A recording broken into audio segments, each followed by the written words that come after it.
Ahoj, jmenuji se Nikola Moratová, je mi už 14 let a chtěli jste tutoriál, jak si dělám vlasy a jelikož už to dělám asi po 8, tak už jsem učesená, takže si to sluchá jak. No, nejsem sexy. Jsem sexy. No, prostě si to učešte, jako normální člověk, který si ráno češe vlasy. Teda aspoň polovinu lidstva. Češete. No a pak si takhle uděláte ze spoda. Abyste to měli takový jakože. Natopírujete o fenu.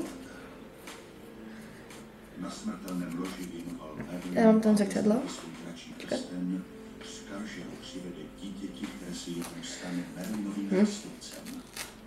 Jí to nebylo? No. Šanete, jak to mám prostě udělat. Prostě si vezmete tu ofinu a natopírujete, jako někdo to chce mít rovný, tak se to přežehlí. Vlnění nevím, jak se to dělá, protože si vlastně nevlním, protože nevím. No a potom to stužíte. Ještě to předklodíte, stužíte. Takhle, potom to hodíte dopředu. No, takhle si prostě dělám vlasy. Potom, jak se maluju, používám tyto dvě věcičky. Řasenku a linku. A problém je v tom, že mám zrcadlo tam, takže nevím, jak to mám udělat. Přemýšlím. Jedině, že bych to dělala do objektivu a to bude vypadat jako debil.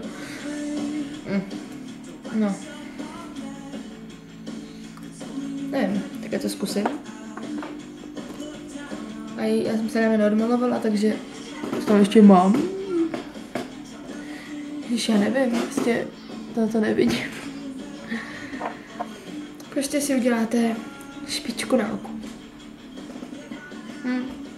Nevím, no. No, ne.